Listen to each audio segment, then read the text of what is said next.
Today's episode of the XP is brought to you by Loot Crate, monthly gaming and geek gear brought directly to your door. Sign up using the link in the description below. Tough crowd, huh? 0 comments last week. Way to make me feel wanted. Welcome to the XP, a weekly recap of what's going on in the world of MMOs. This week we've got some good news and bad news with Rusty Hearts, Elder Scrolls Online, Warlords of WoW, and a couple new expansions. The XP starts right now. We start with the bad news, if we can even call it that. Yeah, I know, when an MMO gets cancelled, it's typically a bad thing, but if nobody played it...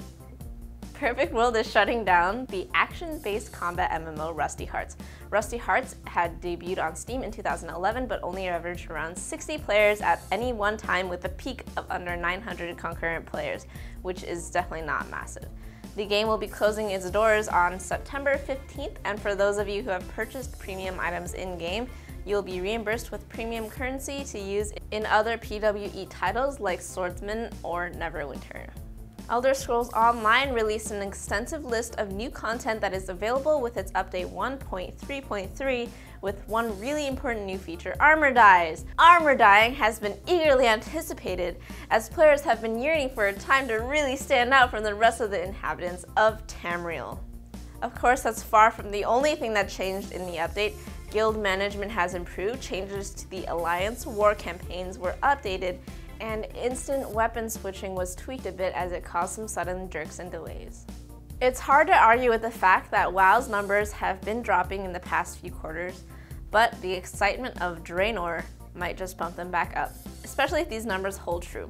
1.5 million copies of Warlords of Draenor have been pre-ordered, and so let's say each copy is like $50, that's $75 million. Star Trek Online announced their next major expansion, Delta Rising. The new expansion takes captains to the far distant reaches of the galaxy, the Delta Quadrant, and will be launching this fall. Transformers Universe patched the death mechanic in their browser MOBA. Instead of laying like a discarded tin can waiting for rescue or repair, you can now choose between respawning or returning to the hangar. Black Desert has confirmed their North American beta. Unfortunately, it's not until 2015. Rift's new patch, Madness Wakes, launched this week, which brings a new 5-man dungeon, a revamped auction house, and a rework to the Pyromancer's abilities. And Perfect World International New Horizons' latest content update, Chill of Lunesca, launches on August 19th. It will build on the guild-based PvP modes, adds new quest lines for high-level players, and new events for all players, even noobs.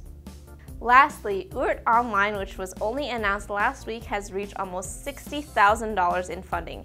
And even though it's still sort of super early access game phase, the game is incredibly beautiful and rewarding to build in. Now I know the price of entry is $95, and that's a bit high for most of us, but we couldn't resist and it's been well worth it. We will be posting some more videos of us playing Oort soon. Thanks for watching. Be sure to hit the like button and subscribe, and follow us on Facebook and Twitter and everything else you can possibly think of. And we'll see you guys next week.